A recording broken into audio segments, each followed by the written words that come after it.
So keep yourself muted and then you can repeat after me because otherwise there may be some the sound will not be synchronized, so it may be disturbed.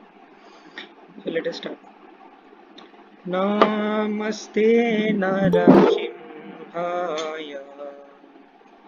Namaste Narasimhaya. प्रह्लादलाददायिने प्रह्लादलाददायिने हिरण्याकाशीपोर्वक्षः हिरण्याकाशीपोर्वक्षः शीलटाङ्कानखलये शीलटाङ्कानखलये हितो नरसिंह परतो नरसिंह हितो नरसिंह परतो नरसिंह हितो नरसिंह परतो नरसिंह हितो नरसिंह परतो नरसिंह जतो जतो जामि ततो नरसिंह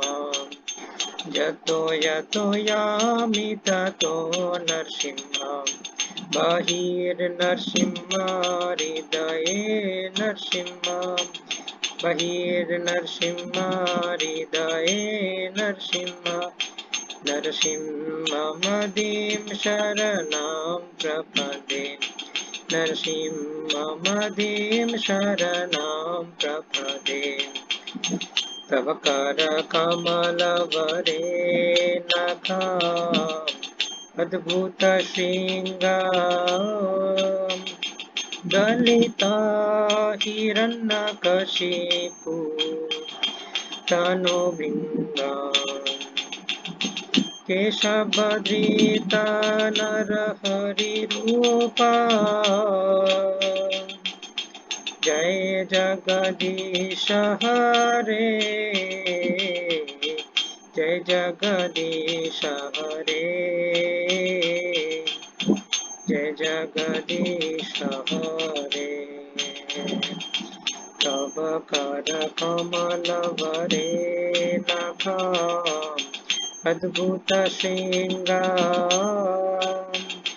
दलिता हिरण्यकशिपु तनुभृङ्गा केशवधृता नरहरिरूपा जय जगदीश हरे जय जगदीश हरे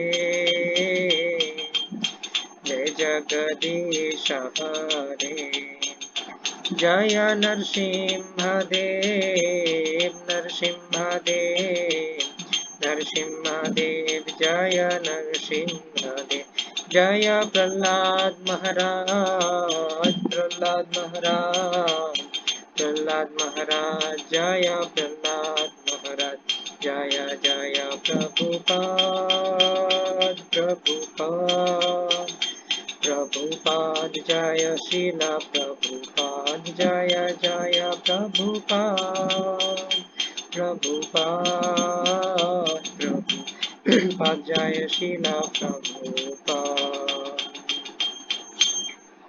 श्री श्री नरसिंहदेव भगवान की जय, प्रह्लाद महाराज की जय।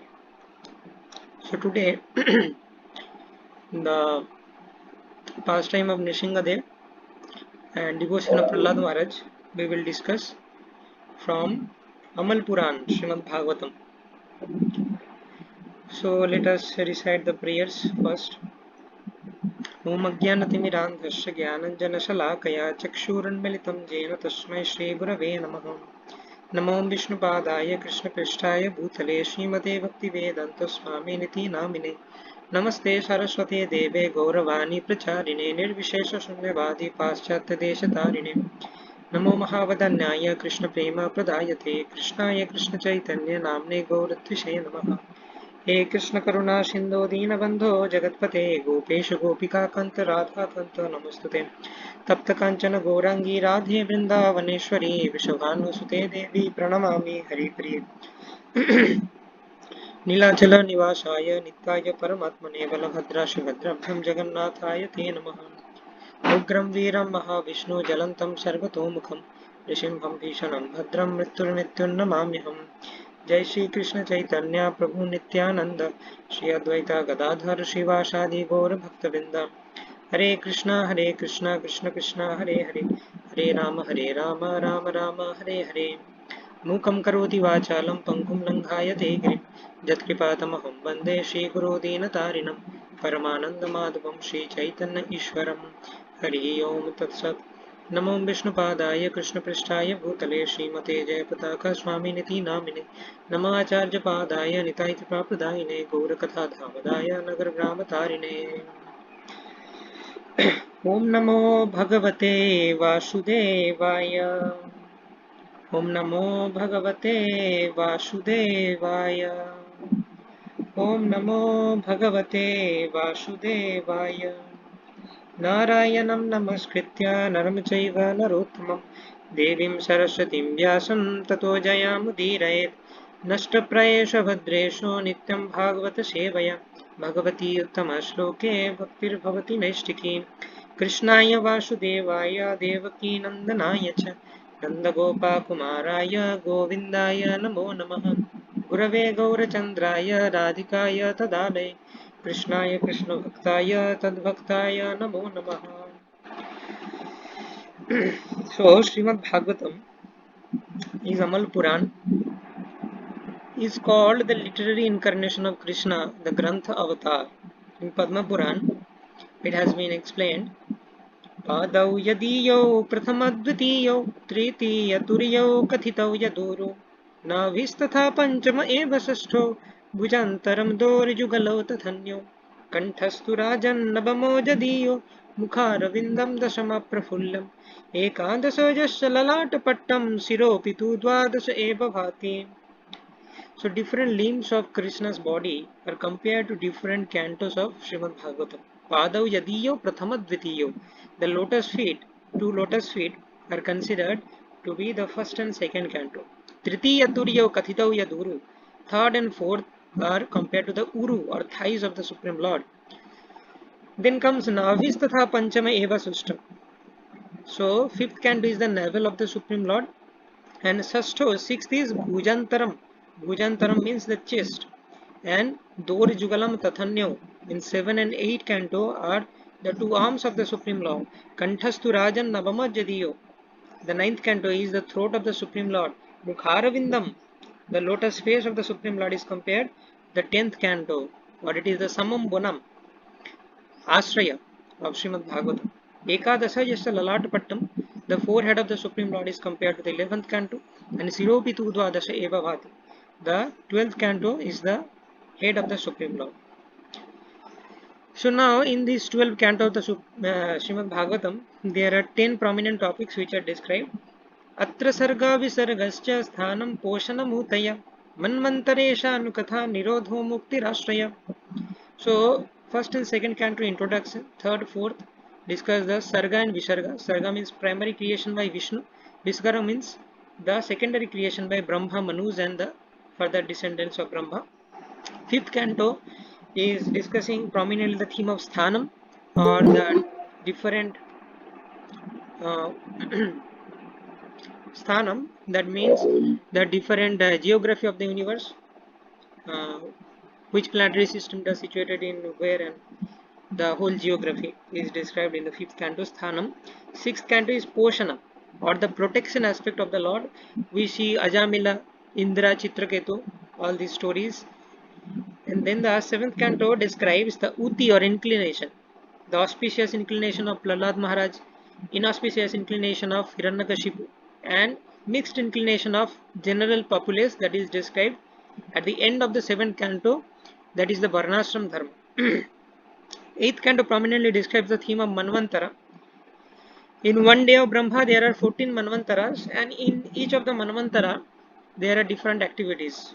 Manvantara Manurdeva Manuputra Sureshwara Rishayo Amshaavatarascha Hare Shadvidam Uchyate. So like that, Amshavatara, Indra and different sages, they take care of the um, different duties of a Manvantara, and in each Manvantara Lord appears as Amsha and we have the pastime. So in the 7th Manvantara we have Bhavanadev as the Manvantara avatar. 9th canto Ishanu Katha, like we see the stories of Lord Ram, okay, Sun and Moon dynasties. Ishanu Katha means Isha means the Supreme Lord, Anukatha means the topics related to the Supreme Lord. 10th canto is the lotus face. This is the lotus face. This is Astraya, or this is the Samam Banam of Srimad Bhagavatam. 11th canto describes Mukti, how to get liberated. Here the teachings of Navayogendras given to Nimi Maharaj is described, Uddhav Gita is described, and then the 12th canto is the head. It is a Nirodha, or how the annihilation of universe happens, like that. So these are different topics. So today we are going to discuss 7th canto. The prominent theme is inclination or uti. So we will see here the auspicious inclinations of Prahlad Maharaj, inauspicious inclinations of Hiranyakashipu, and mixed inclination of common people through Varnashram Dharma. Now, in the 7th canto, first chapter, how this episode of Prahlad Maharaj and Hiranyakashipu appears in the scene, let us describe. So we know that Parikshit Maharaj was hearing Srimad Bhagavatam from Sukdev Goswami because Parikshit Maharaj received a curse from the son of Samik Rishi that he will die within 7 days, and therefore Parikshit Maharaj immediately takes shelter of pure devotee Sukdev Goswami and engages his mind and senses completely in absorbing the glories of the Supreme Lord by hearing Srimad Bhagavatam. So now Parikshit Maharaj has already heard up to 6th canto, and in 6th canto Poshanam aspect of the Lord is described. There we see the story of Ajamil, there we see the story of Indra and how Supreme Lord helping Indra or the demigods who are obedient to the Supreme Lord. Then Parikshit Maharaj gets a question that it seems that Lord is partial to the demigods always, but Lord should be impartial. Why the Lord is favoring the demigods? Lord has nothing to achieve from the demigods. We favor someone because we have some aspiration of achievement that I want this thing from that person. Therefore, we favor some person and we dislike other persons. So, but Lord is Atmaram, He is self-satisfied. What is His requirement to favor the demigods? So now Parikshit Maharaj asked this question to Sukdev Goswami. Sukdev Goswami first glorifies the question that this is a very good question, and by this you have given me the opportunity to speak about the Supreme Lord. And then Parikshit Maharaj is quoting the narration of Yudhishthira and Narada during the Rajasuya sacrifice. So Sukdev Goswami is telling that let me quote the conversation between Narada Muni and Yudhishthira Maharaj which happened in the during the Rajasuya sacrifice, and that conversation will dispel your this doubt. So what happened during Rajasuya sacrifice is that unanimously Krishna was selected to offer the Agra Puja or the first worship. Generally, Agra Puja is given to the most exalted personality in the assembly. So everyone unanimously accepted the authority of Supreme Personality of God Krishna, except one person, that is Shishupal. So now Shishupal blasphemes Krishna, and ultimately Krishna kills Shishupal by Sudarshan Chakra, and in front of everyone the soul of Shishupal merges into the body of Krishna and Shishupal attains liberation. Now seeing this scene that Shishupal gets liberated, Yudhishthira Maharaj is asking Narada Muni that why Shishupal is getting liberated, why not Vena? Shishupal also blasphemed Krishna. King Vena also blasphemed Krishna. So this King Vena comes in the dynasty of Dhruva Maharaj. So Vena was a very notorious king, always used to blaspheme the Supreme Lord. Irreligiously he used to administer the state. So Yudhishthira Maharaj is asking why Vena did not achieve liberation, but Shishupala achieved. Then Narada Muni said that, see, somehow or other you have to concentrate your mind on the Supreme Lord. That will lead to liberation. कामद्वेषद्भयात् स्नेहत् यथा भक्तेश्वरे मन अवेश्य तद अघम हित्वा बहवस्तद गतिं गता. So if you concentrate your mind on the Supreme Lord based on lust or envy or out of fear, out of affection or out of devotion, by positive emotions or negative emotions, if you concentrate your mind on the Supreme Lord and you can develop attachment to the Supreme Lord, you can be liberated. So now criticism of the Lord are of two types, favorable and unfavorable. The Gopis of Vrindavan used to criticize Krishna for stealing butter, that is out of their prema, so that is favorable. Now unfavorable criticism of the Lord comes into two categories. One rises from absorption, like you are criticizing and you are so criticizing and you are so caught up in the thought of Krishna that you have developed some attachment or absorption towards Krishna. So this kind of unfavorable criticism destroys all our sinful activities and lead to liberation. But if we just criticize the Lord, but that does not lead to absorption, then it leads us to hell. So this happened in case of Sisupal, absorption rised, and this happened in case of Vena. But recommendation is we should think of the Supreme Lord with positive emotions or favorable emotions. Anukulyena Krishnanushilanam, Bhakti Ruttama. So now Narada Muni says that Dantavarga and Shishupala are actually Vishnu Parshadas from Vaikuntha. So the first reason is Shishupal achieved liberation because the criticism of Shishupal attained the stage of absorption. Secondly, Shishupal is not an ordinary soul. He is Vishnu Parshada from Vaikuntha. He is one of Jaya and Vijaya. Due to one incident, it happened that they came to this material world as demons. But they are Vishnu Parsada, so Shishupal attained liberation. After hearing this, Yudhishthira Maharaj is asking that how did they fall into this material world? How can a person who is in Vaikuntha fall into this material world? How it is possible? Then Narada Muni narrates the incident of Jaya and Vijaya obstructing the four Kumaras from entering Vaikuntha. Four Kumaras curses Jaya and Vijaya, and Jai Vijay has to take birth as demons in the material world. So actually, the Vishnu Parsadas cannot be cursed. It is the desire of the Supreme Lord only that Jai Vijaya will come to this material world. Because Jai and Vijaya wanted to give the Supreme Lord the pleasure of Virya Rasa, but that is not possible in Vaikuntha. So Lord fulfilled their desire. Jai and Vijay will come in 3 lifetimes as Hiranyakashipu, Hiranyaksha, Ravan, Kumbhakarna and Dantavarka Shishupal, and Lord will fight and enjoy Virya Rasa. And this incident also happened, and through this incident Lord's wish is fulfilled. Four Kumaras curse Jai Vijay and Jai Vijay comes as demons into this material world.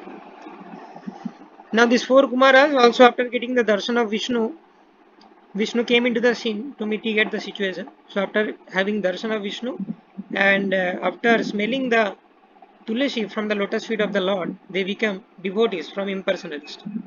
So Jai Vijay obstructed these four Kumaras because they were impersonalists, they were not devotees. So a non-devotee is not allowed inside Vaikuntha. So technically Jai and Vijay had they had not committed any mistake. So it is by the desire of the Lord they are coming into this material world to give the pleasure of Virya Rasa to the Supreme Lord. So now these are the 3 lifetimes of Jai and Vijay.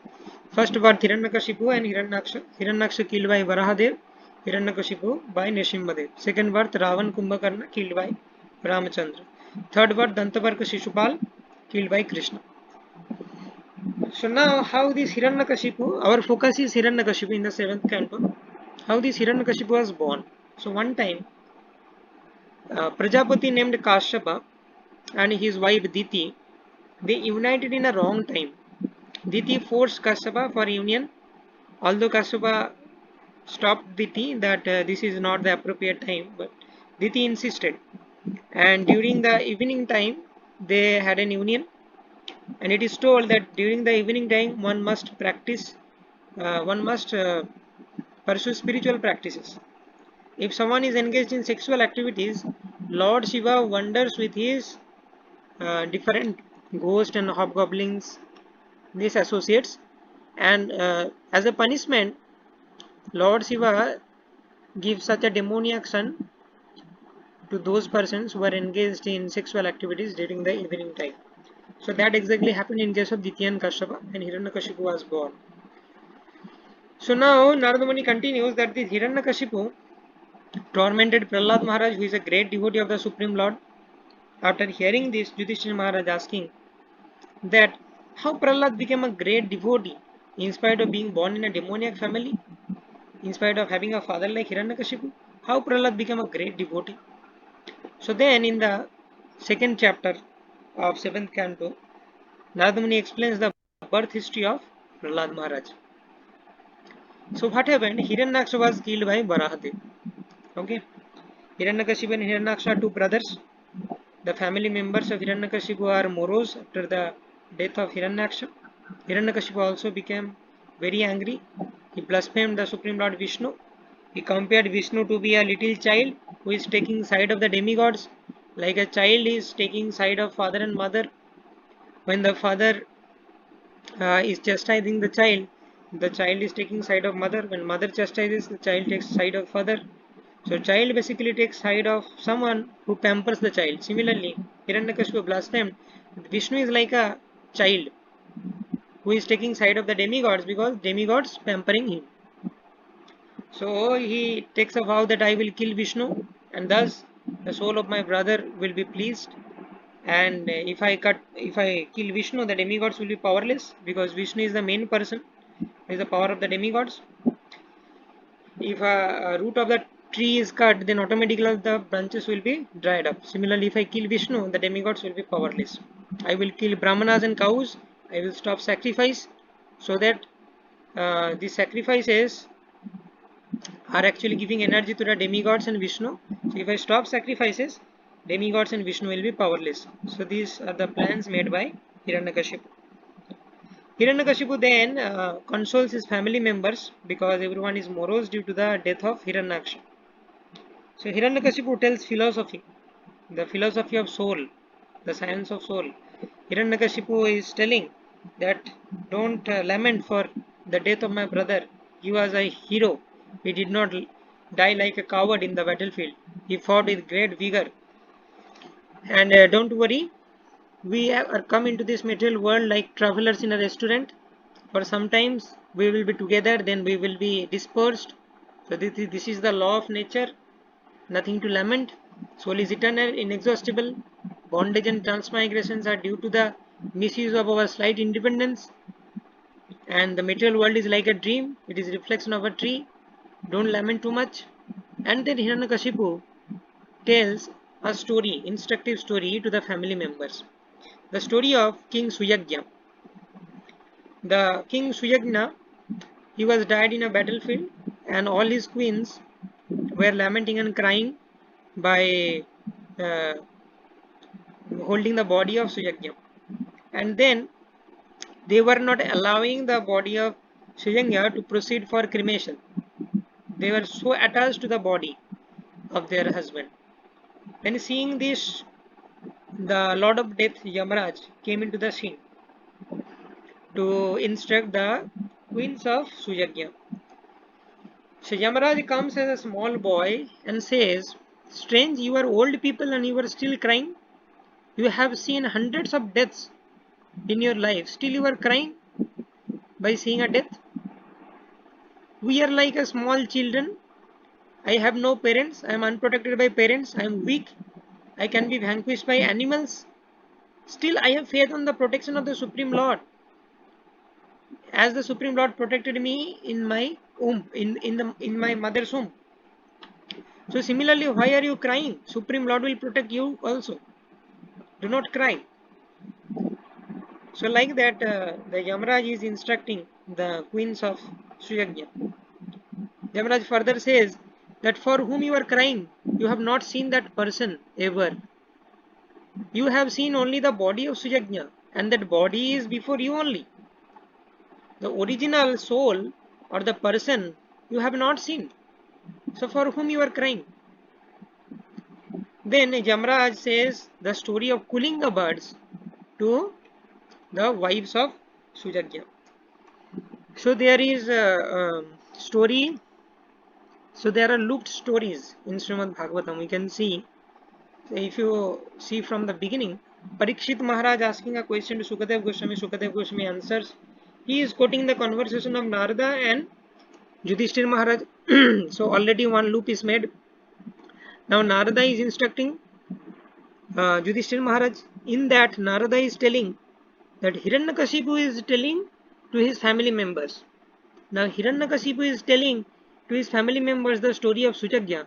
In that story of Sujagya, Jamraj comes and speaks to the wives of Sujagya. In that story, Yamraj speaks a story of Kulinga words to the wives of Sujagya. So there are loops of conversation. You have to be attentive to recognize that. Okay. So now Yamraj is speaking a story of Kulinga birds to the wives of Sujagya. The two birds were there together, male and female bird. Once the female bird was caught up by an hunter, and the male bird was lamenting like anything. He was lamenting so and so much that he forgot to flee. And after some time, the hunter killed that male bird also. Through this instructive story, Jamraj told the wives of Sujagya that you are lamenting, that's fine. But don't lament for such a long period that you forget your duties. You have got human form of life. Don't lament too much. Perform your duties. Perform bhakti to the Supreme Lord. Uh, a person is only allowed to stay within the body as destined by the Supreme Lord. You cannot exceed an iota of that tenure. So similarly, please do not lament. Uh, you do not forget your duties. You perform your duties. Do bhakti to the Supreme Lord. Then Yamaraj is speaking that even if you cry for 100 years, your husband will not come back, but your lives will be exhausted and you will be deprived from this precious human form of life. So, if you have got this human form of life, do not waste time in too much lamenting. Perform your duties, perform bhakti to the Supreme Lord, and release the body of Siyagya for further proceedings. So, like that, Yamraj has instructed to the wives of Sujagya. So, this conversation was spoken by Hiranyakashipu to his family members, and like that, Hiranyakashipu pacifies his family members. Now comes the chapter 3 of 7th canto. Hiranyakashipu, after pacifying the family members, wants to be immortal and he wants to kill Vishnu and demigods. So, for that, he performs severe austerities as Mandar mountain. And due to the strong austerities of Hiranyakashipu, whole universe is perturbed. Planets are heated up. Earth and the surface are trembling. Rivers and oceans are agitated. And all the demigods are perturbed. The whole universe is perturbed. In this situation, demigods went to Lord Brahma and requested Lord Brahma and told him about the situation that Hiranyakashipu is doing austerity. His goal is to occupy your position. So basically Hiranyakashipu wants to occupy the position of Brahma, the controller of the whole universe. So then demigods request Brahma that you please do something. Your post is very much auspicious. A demon cannot occupy. If Hiranyakashipu occupies your post, Brahma is also called Vidhi.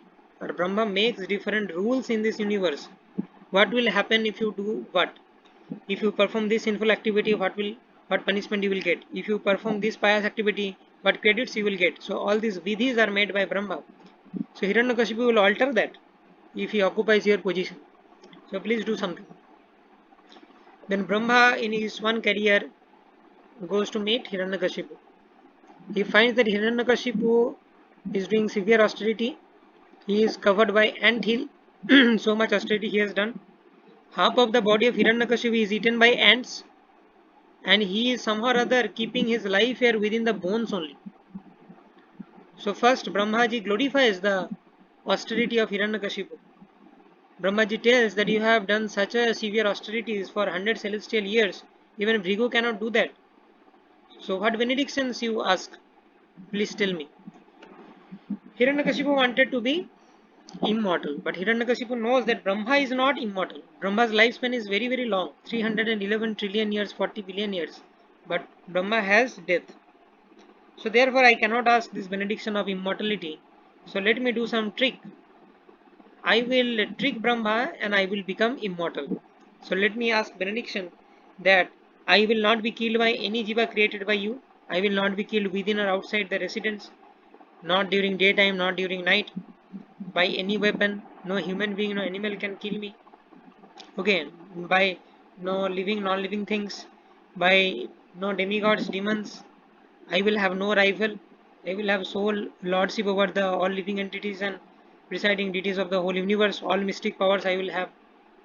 So like that, Brahmaji gave all these benedictions, and Hiranyakashipu thought, I have checked all kinds of different possibilities, and now I am immortal. So Hiranyakashipu starts spreading terrorism throughout the universe.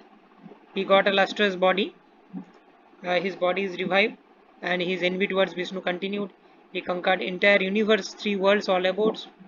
He raised. He resided in the heaven, occupied the position of Indra, and demigods had to bow down at his feet. Even the great sage like Narada offered prayers in fear to Hiranyakashipu. Hiranyakashipu was always drunk, except Brahma, Vishnu, Shiva, everyone worshipped him.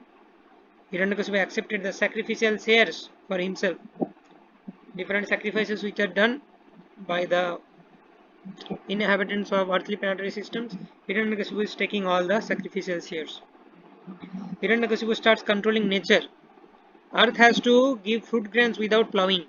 Cows has to give abundant milk in finite quantity. Outer space has to be decorated with wonderful phenomena just to please the Hiranyakashipu. Sun and moon has to adjust their temperature according to the desire of Hiranyakashipu. So like that, Hiranyakashipu is altering all the natural laws and trying to gratify his senses. But he is still dissatisfied at his heart due to his uncontrolled senses. So now the demigods, they are deprived of their heavenly planets. Headed by Brahma, they go to Shir Sagar and approach Lord Vishnu. So Lord Vishnu gave a grave message to the demigods that do not worry. When one becomes envious of the demigods, who is the representative of the Supreme Personality of Godhead, who is envious of the Vedas, which give all knowledge, who are envious of the cows and Brahmanas, Vaishnavas, ultimately who is envious of myself, the Supreme Personality of Godhead, then he has and his civilization will be vanquished without delay. So Hiranyakashipu will be vanquished, do not worry. I am just waiting for the moment when Hiranyakashipu will torment his Mahabhagavat son Prahlad Maharaj. That time will be the end of Hiranyakashipu. Then the qualities of Prahlad Maharaj is explained. Brahmanya Sila Sampanna Satya Sandho Jitendriya Atmavat Sarva Bhutanam Eka Priya Suhittama Dasavat Sannatanga Sannataryangi Pitrivaddina Vatsala भूतभातृवत् सदृशे स्निग्धो गुरुश्वीश्वर भावना विद्यार्थ रूप जन्मढ्यो मनस्तंभ विवर्जिता. So Prahlad Maharaj is respectful to the Brahmanas, is Sila Sampanna, well mannered, always speaks truth, sense controlled. He sees every living entity just as himself. He is the friend of all living entity. He is serving the superiors as a servant. He is compassionate to the uh, souls who are surrendered unto him, and he is as a brother to all those are equal, and he worships Guru as equal as Supreme Personality of Godhead.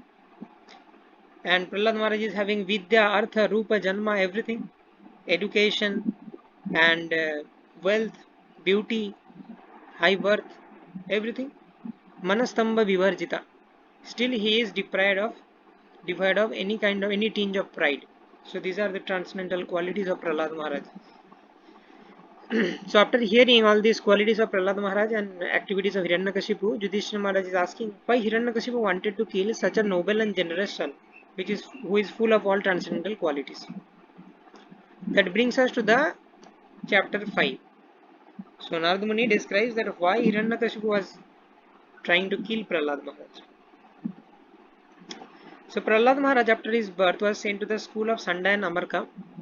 This is the Asuric Gurukul or the demoniac Gurukul, and Sanda and Amarka is the teacher who are the sons of Sukracharya.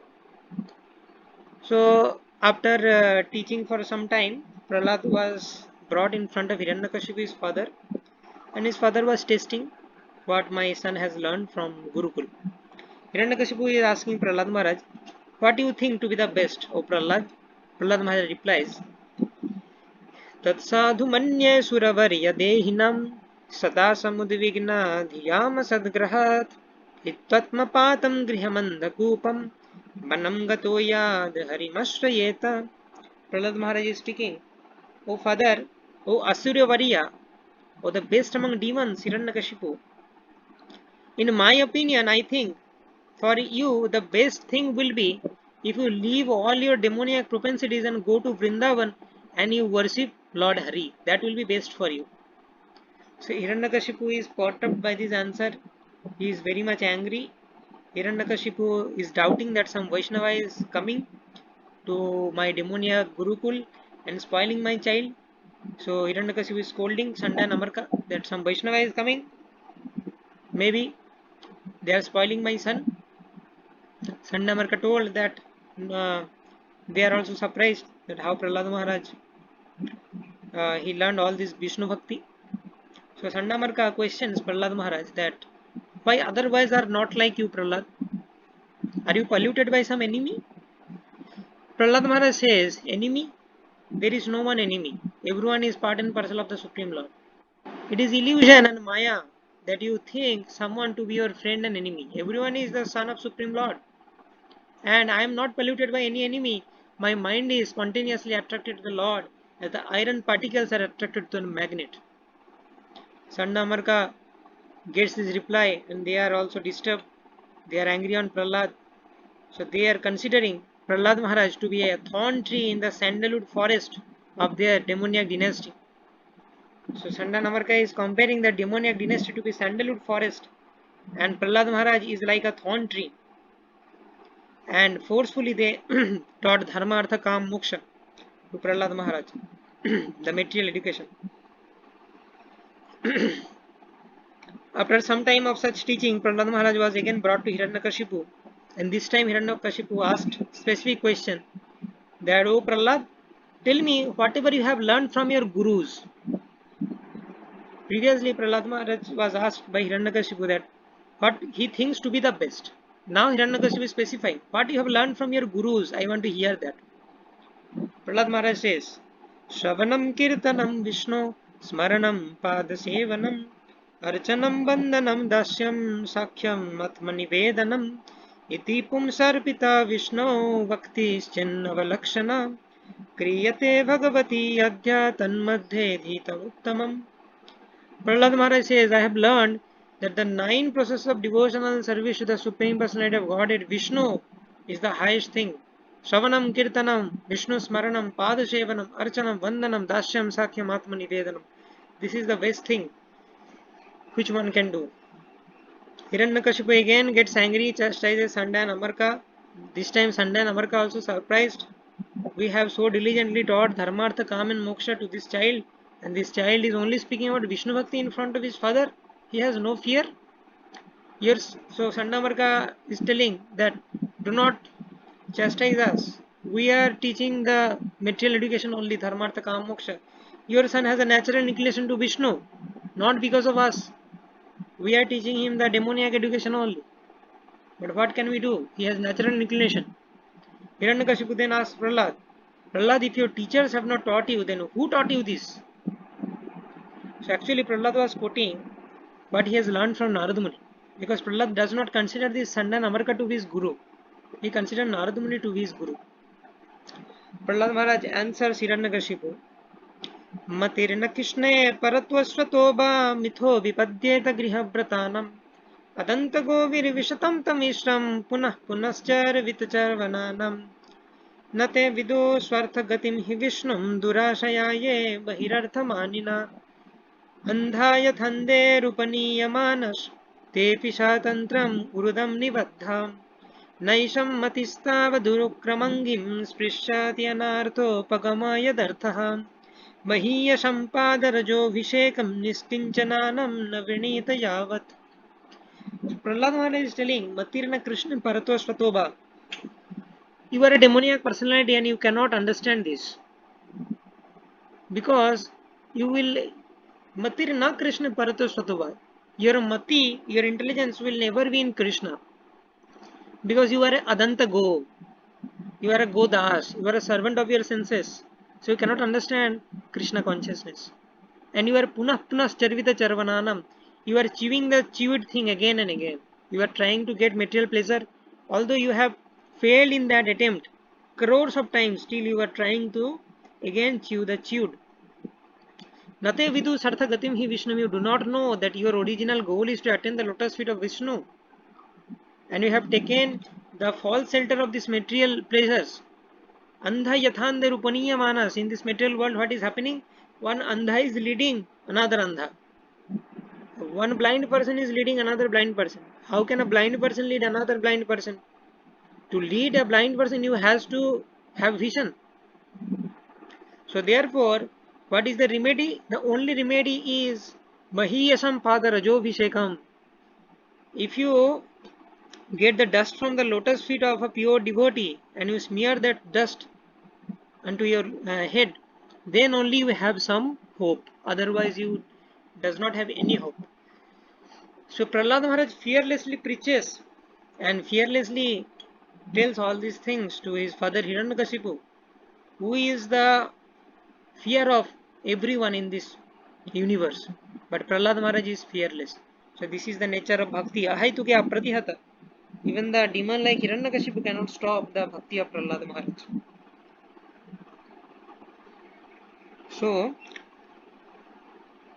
now Hiranyakashipu is trying to kill Prahlad Maharaj. Hiranyakashipu is telling that this Prahlad Maharaj is like a organ that is infected. Although that organ is part of my body, still when this is infected, to restrict the infection, we have to amputate the organ. So similarly, this Prahlad, although he is my son, we need to kill him because he is my enemy. He is glorifying my enemy, Vishnu. So like that, Hiranyakashipu tried in so many ways, by pinching with tridents, throwing under the feet of elephants, throwing among snakes, thrown from cliff, and by Hiranyakashipu also tried to burn Prahlad Maharaj by help of his sister Holika and was given poison. But in no ways Prahlad could be slain. Vishnu always protected Prahlad Maharaj. So now Hiranyakashipu thinks this Prahlad is like a dog tail. His bhakti to Vishnu is like a dog's tail. A dog's tail is always curvy. You cannot make it straight. So similarly, in spite of so many endeavors, Prahlad Maharaj's bhakti towards Vishnu cannot be minimized. So now Hiranyakashipu is in great trouble. He has tried in so many ways, but he could not kill Prahlad Maharaj. Then Sanda Amarka is telling Hiranyakashipu that Hiranyakashipu, don't worry, maybe Prahlad is little baby and he is just 5-year-old boy, and therefore he has some childish childish affection towards Vishnu. When Prahlad Maharaj will grow up, he will understand the glory of our demoniac dynasty, and then all these things will be uh, solved. You do not worry too much. So now in the chapter 6, the Prahlad Maharaj's teaching has expanded. Not only he is practicing Vishnu Bhakti, but he is encouraging his schoolmates, his batchmates also into Krishna Bhakti. Prahlad Maharaj preaches to his classmates. कौमार आचरेत प्राज्ञो धर्मन् भगवतानिह दुर्लभं मानुषं जन्म तदप्यध्रुवमर्थतम् सुखम् ऐन्द्रियकं दैत्य देहजोगेन देहिनं सर्वतः लभ्यते दैवात् यथा दुःखम् अयान्ततः तत्प्रयासो न कर्तव्यो यथा आयुर्वयं परं न तथा विन्दते क्षेमं मुकुन्द चरणं भुजम्. So Prahlad Maharaj is telling from the very beginning of our life, 5-year-old, who has to practice devotional service. Kaumaram acharit pragyo. This Bhagavata Dharmana Bhagavatani we have to practice from very small age of 5 years, because anytime death may come to us. Okay, Durlabham Manusha Janma. We have got this precious form of human life. We should not waste.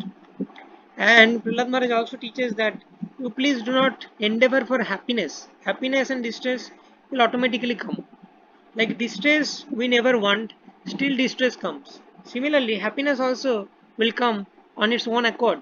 We do not have to aspire for happiness. तत्प्रयासो न कर्तव्यो यथा आयुर्भयं परम न तथा विन्दते क्षेमं मुकुंद चरण अम्बुजम. Tatprayashu na kartabya, do not perform those activities whose only result is yatha ayurvayam param, only your lifespan is exhausted. Like material affairs, if you perform material affairs, you are not gaining anything, you are gaining some temporary things, but your lifespan is getting exhausted. So Prahlad Maharaj is forbidding us to engage in such material activities or the activities of economic development. Na tatha vindate kshema mukunda charana ambujam. By such activities, our original goal to attain the lotus feet of Mukunda Charan is not fulfilled. So please do not engage in such material activities. We have got this human form of life. 50 years are gone into sleep because almost we sleep for a significant amount of time in a day. Some people sleep 8 hours, 10 hours like that. Sometimes we sleep more. So almost half of our life is gone into sleep. 10 years in childhood, 10 years in sporting, 20 years in old age, and we get only 10 years of life that is also wasted in our household affairs. So therefore from the beginning of life we have to plan nicely how to execute Krishna consciousness. Prahlad Maharaj is telling to his classmates that you do not worry, you do not think that Lord Vishnu will not accept your worship because you are born in demoniac family. Lord is very benevolent and merciful. He accepts worship of everyone. So if you also worship, he will accept your worship also. तस्मात् सर्वेषु भूतेषु दयं कुरुत सौहृदं भावमासुरमुन्मुच्य Jaya तुष्ट्यार्थधक्षजा. So please give up your demoniac propensities and see everyone as the part and parcel of the Supreme Lord and be compassionate to everyone and practice this Bhagavata Dharma. The Supreme Lord Adhakshaja will be pleased with you. So like this Prahlad Maharaj gives the teaching of Bhagavata Dharma and he says that I have got these teachings from my Guru Narada Muni. Then in the 7th chapter, all the classmates is asking Prahlad Maharaj, Prahlad, how did you get teachings from Narada Muni? We are your classmates, we are also studying in the same Gurukul, but we cannot see here any Narada Muni, only Sanda and Amarka is our teacher. How did you meet Narada Muni and how did you get the teachings? So Prahlad Maharaj narrates how he received the teachings from Narada Muni. Prahlad Maharaj says that when my father Hiranyakashipu went for austerity, the demigods actually arrested my mother. Demigods thought that this is the Prahlad Maharaj's mother is Kayadu. So then Prahlad Maharaj was in the womb of Kayadu. Demigods were thinking this son of Hiranyakashipu is going to be a greater demon than Hiranyakashipu. And Hiranyakashipu is already spreading too much terrorism throughout the universe. His son Prahlad will be a cause of disturbance, much more disturbance. So therefore let us kill this son of Hiranyakashipu in the beginning only, in the embryo state. So then Narada Muni comes and saves the mother of Prahlad Maharaj. Narada Muni saves Kayadu. Narada Muni convinces the demigods that the personality who is going to appear from the womb of Kayadu is not a demon but a Mahabhagavad Prahlad Maharaj. And thus Narada Muni takes Kayadu to his own ashram and Kayadu serves Narada Muni there, and Kayadu hears Harikatha from Narada Muni, and from the womb of Kayadu, Prahlad Maharaj also hears the Harikatha from Narada Muni. So Prahlad Maharaj told that I have told whatever I learned from the womb from Prahlad Maharaj, and I have spoken you those things only. So if I can understand the teachings of Bhagavad Dharma when I was in the womb, you are grown up child, you can obviously understand, right? So like that Prahlad Maharaj instruct his classmates and he told the story how he met Narada Muni and how he received the teachings of Bhagavad Dharma from Narada Muni. Now Prahlad Maharaj further says that the science of soul does not undergo any changes, and by devotional service we can mitigate all material miseries and we can attain the pure love of Krishna. Okay, we have to follow the footsteps of pure devotees. So like this, preaching of Prahlad Maharaj becomes successful, and all the boys, the children of the demons, they are also taking part in Harinam Sankirtan with Prahlad. So now seeing this is the 8th chapter. Sanda and Amarka, the teacher of Gurukul, report this event to Hiranyakashipu that your son is out of control and he is not only practicing himself but he is also preaching to other boys.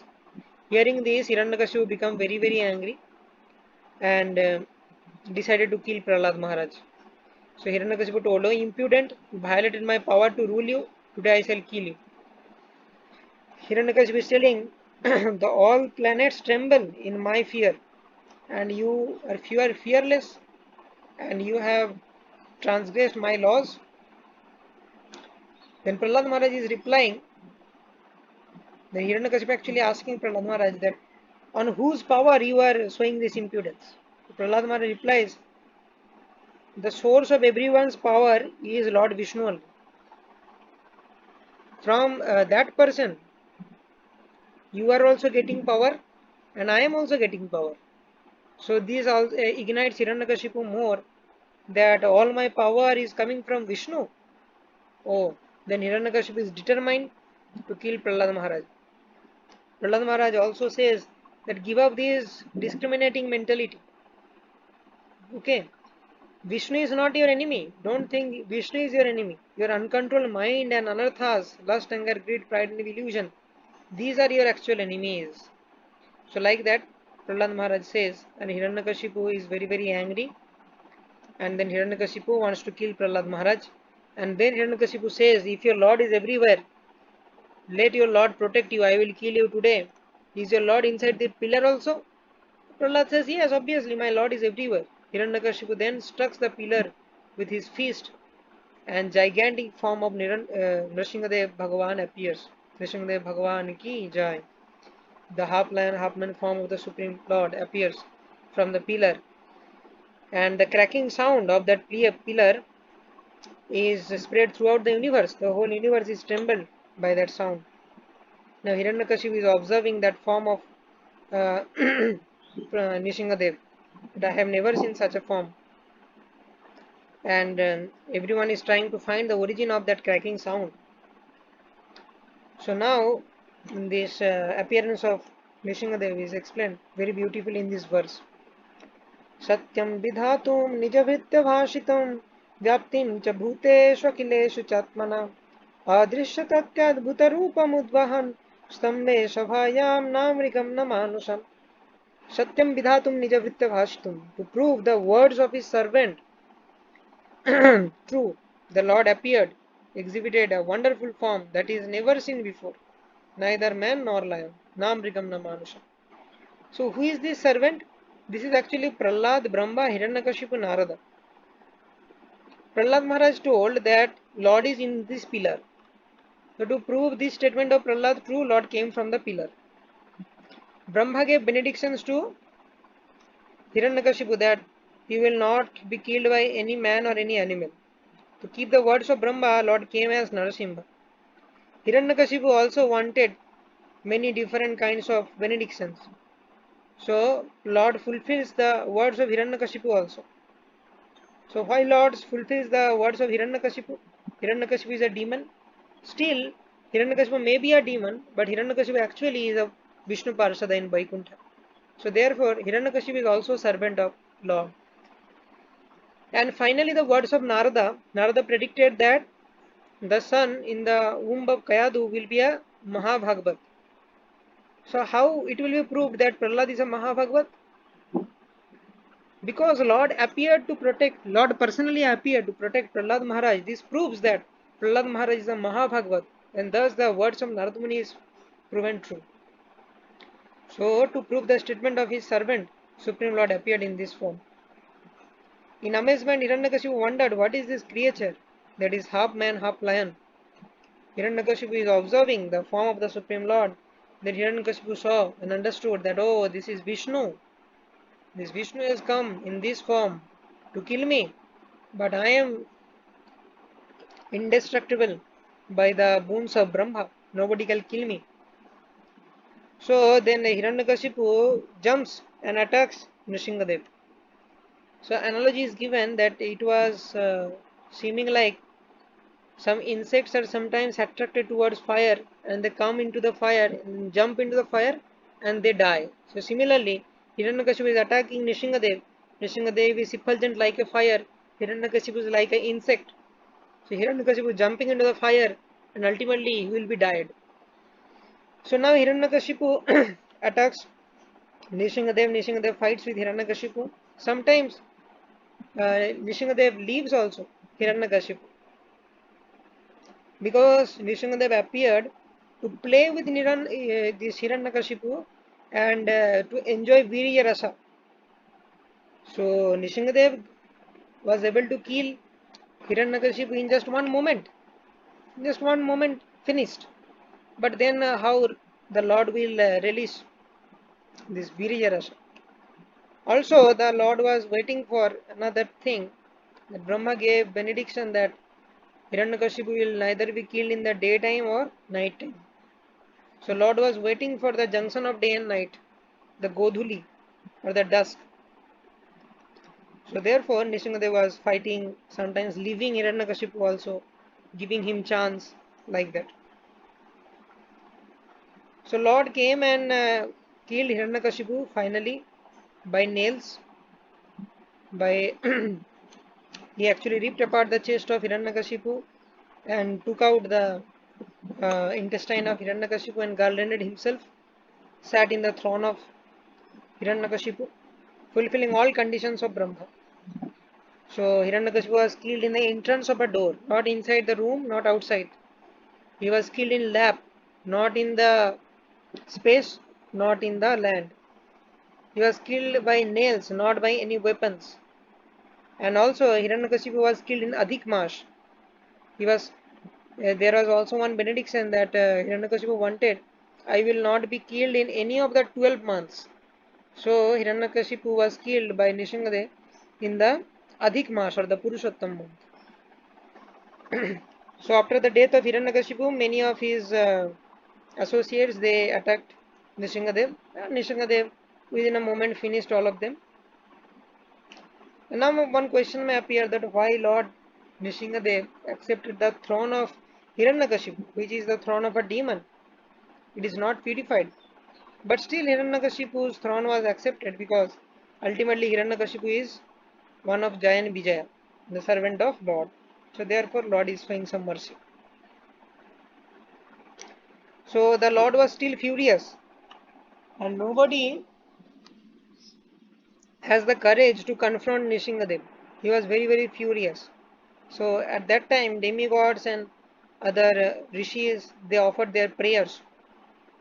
So like Brahma, Shiva, Indra, different saints, Pitriloka, the Pitris, Siddhas, Vidyadharas, Nagas, they prayed, they offered prayers. But Nishingadev was not satisfied by their prayers because the common theme of their prayers was that Nishingadev, thank you very much. This Hiranyakashipu was tormenting us. Now you have killed Hiranyakashipu and we are happy. So all these prayers are centered towards the happiness of the individual, not the pleasure of the Supreme Lord. Therefore, Nishingadev was not pleased by such prayers. You can see that Siddhartha praying, he took our mystic powers, now we have killed, we have regained, thank you. Vidyadharas, Nagas are telling, he took our jewels and wives, thank you, now we have got them back. So this is a thanks for doing some favor to these personalities. But this was not satisfactory to Nishingadev. Then comes in the ninth chapter the prayers of Prahlad Maharaj. This is very very important. So the situation was very grave. After hearing so many prayers also Nishingadev was not pacified and even Lakshmi Devi also was fearing to confront Nishingadev. She was telling I have never seen such a ghastly form of my husband. So no one was ready to go in front of Nishingadev and to pacify. Then Prahlad Maharaj was chosen by the great demigods Brahma and all and they requested Prahlad Maharaj to offer prayers to Nishingadev. Then when Prahlad Maharaj is starting So Lord in ecstasy, he affectionately placed his lotus feet on the lotus hand on the head of Prahlad. Lord is very pleased to see Prahlad Maharaj because the sole reason for appearance of Lord Nishingadev is to protect Prahlad Maharaj.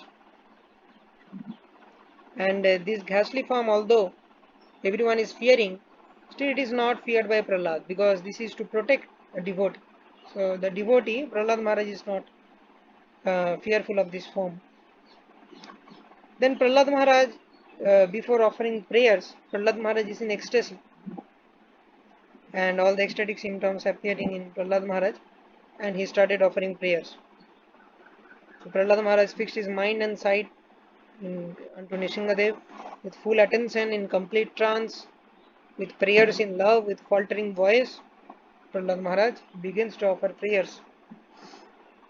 So this is the first prayer of Prahlad Maharaj. It shows the humility of a Vaishnava. ब्रह्मादया सुरगना मुनयोऽथ सिद्धा सत्त्वैकतानगतयो वचसं प्रभाहै नाराधितुं पुरुगणैरधुनापि पिप्रुं किं तष्टुमर्हति शमे हरिरुग्रजाते. So Prahlad Maharaj is telling Brahmadayo Suragana, Brahma and other demigods, Munaya, they are failed in their attempts to please you, O my Supreme Lord. Although they are situated in mode of goodness, Sattvaikatanagatayo, still they are failed to please you. Naraditum Purugane Radhunapi Pipru Kimutustumarhati Same Harirugrajate. Now I, being a being born in a demoniac family, I am always affected by the lower modes of passion and ignorance. How can I please you, Supreme Lord? I have no qualification. So this is the humility of Prahlad Maharaj. If we were in the position of Prahlad Maharaj, we may have accumulated some pride, like see all the demigods, rishis, munis, they failed, and ultimately I am chosen, and by seeing me only, Nishingadev is pleased. So I am greatest devotee. So we may think like that, but Prahlad Maharaj is showing a true quality of humility of a Vaishnava. Then Prahlad Maharaj says, मन्ये धनाविजनरूपतपःश्रुतौजास्तेजप्रभावबलपौरुषबुद्धियोगा नाराधनाय हि भवन्ति परस्य पुंसा भक्त्या तुतोष भगवान् गययूथपाय. So Prahlad Maharaj is telling that all these different qualities, Manye, Dhana, Avijana, Rupa, Tapa, Shuta, Ojas, Teja, Prabhava, Bala, Paurusha, Buddhi, Yoga, all these 12 different exalted qualities. Dhana means wealth, Avijana, followers, Rupa, beauty, Tapa, austerity, Shruta, knowledge, Ojas, sensory expertise, Teja, power, Prabhava, influence. Okay, Bala means strength, Paurusha, ability, Buddhi, intelligence, Yoga, the mystic yogas. So all these different qualifications are, you cannot worship the Supreme Lord with all these qualities. Naradhanai bhavanti parasya pumso. And what is required to please the Supreme Lord? Bhaktya tutosha bhagavan gajajutapaya. Bhakti is the only element by which the Supreme Lord is pleased. Gajendra is the classic example. Gajendra had nothing. He was an animal. Still he had bhakti. He offered with devotion a lotus flower to Supreme Lord Vishnu. And Vishnu was satisfied and came to rescue him. Then Prahlad Maharaj explains, a non-devotee Brahmana is a third class person. On the other hand, a devotee dog eater, a devotee who is born in a family of dog eater, is way more higher than him. Prahlad Maharaj also says that these prayers upon the Supreme Lord is actually for our benefit. It is not the case that by when we offer prayers, Lord wants to hear his own glorification, therefore we have to offer prayers. No, we are offering prayers for our benefit. If we offer prayers to the Supreme Lord, we will be benefited. Just like if we decorate ourselves, the reflection in the mirror will automatically be decorated. Similarly, if we offer prayers to the Supreme Lord, automatically we will feel happiness and fulfillment of heart. So then Prahlad Maharaj says that although I am unqualified, I have so many disqualifications, but I have faith on your mercy. Your mercy is greater than my disqualifications. and therefore I want to do the service of pleasing you through different prayers. Then Prahlad Maharaj goes on performing, uh, goes on different prayers. Okay, yeah. So Prahlad Maharaj says that this my father Hiranyakashipu is like a serpent. When the serpents and the scorpion are killed, even the sadhus or the saintly person, they are also pleased. Similarly, by the death of Hiranyakashipu, everyone is pleased. But everyone is now fearful by seeing your this ghastly form. But I am not afraid of your fearful form. Naham bibhemi ajita teti bhayanakasya jivarka vrkuti रभसोग्रदंष्ट्रात् अन्त्राश्रजाक्षतजक्षे शरशङ्कुकर्णम् निर्ह्रादवीतदिगिवत् परिभिन्नखग्रात्.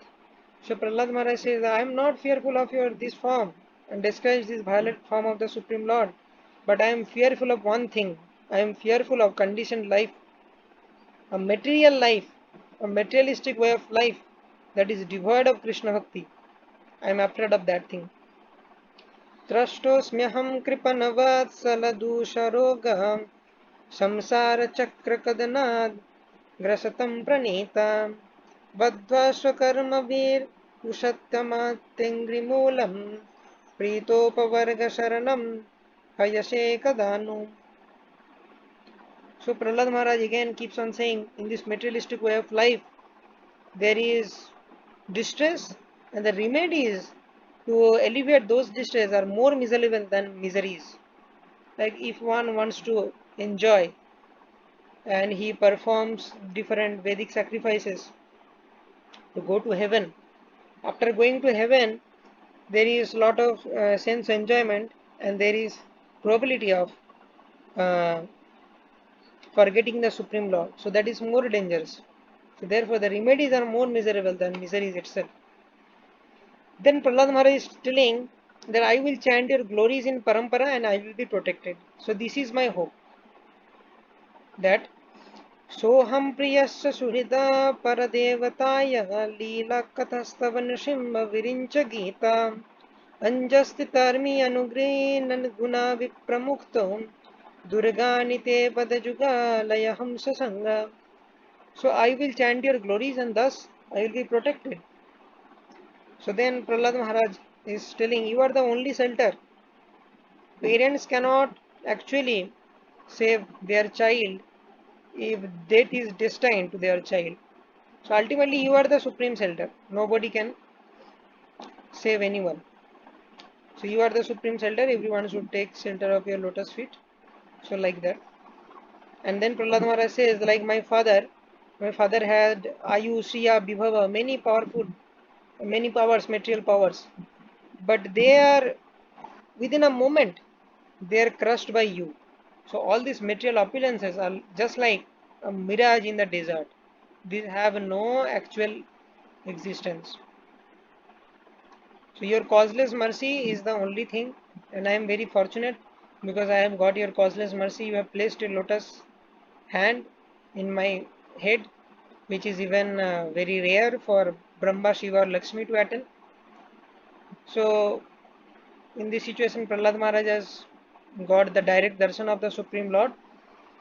That is the perfection of bhakti. So Prahlad Maharaj gives credit to Narada that by his mercy only, my Guru, I have got your darshan. So this is the quality that he never forgets the contribution of his gurus. He is grateful to Narad Muni. Then Prahlad Maharaj keeps on glorifying the Supreme Lord. Lord's existence is beyond the creation, maintenance, and destruction of this material world. Lord is aloof from the cosmos, although the whole entire cosmos is emanated from the Supreme Lord. Lord's Yoga Nidra after annihilation, and Brahma comes out from the navel of Garbhodakushai Vishnu.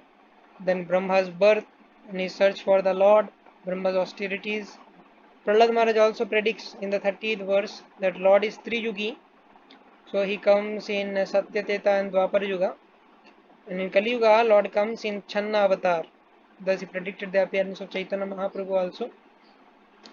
And then Prahlad Maharaj represents a common man. Prahlad Maharaj says that I will be protected by chanting your glories. Then what will happen to common man who are engrossed in the materialistic affairs? So Prahlad Maharaj is praying for all those materialistic souls.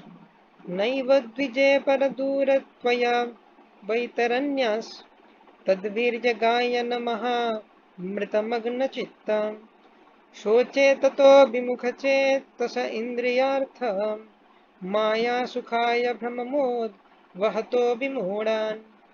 So I am protected because I am chanting your glories. I have understood your supremacy. But what will happen to these common men?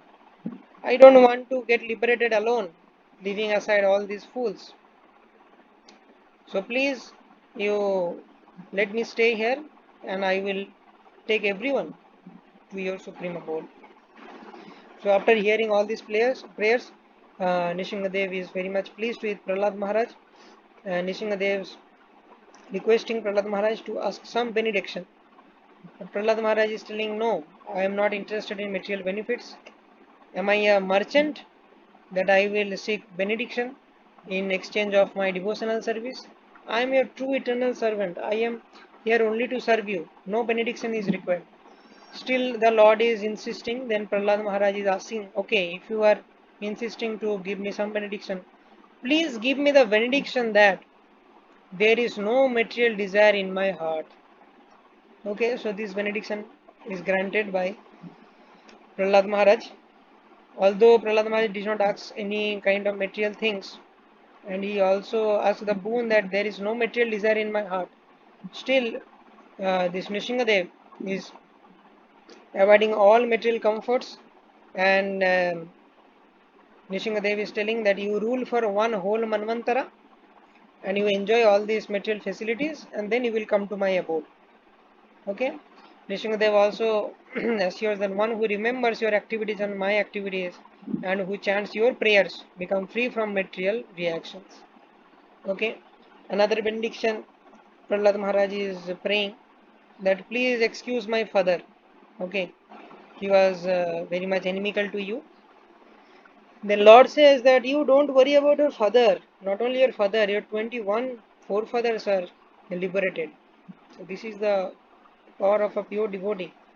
If there is one Vaishnava in a family, the whole dynasty is purified.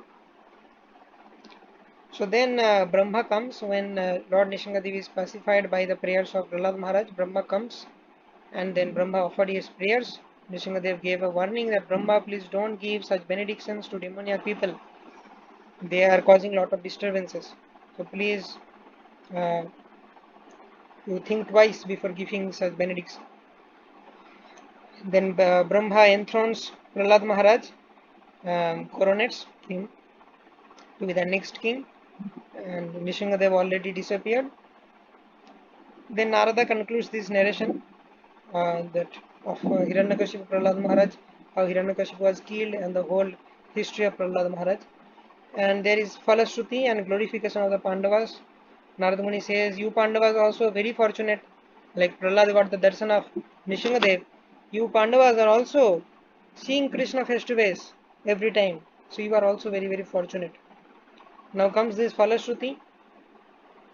One who hears and chants this narration about the omnipotence of the Supreme Personality of Godhead Vishnu is eternally liberated from material bondage without fail.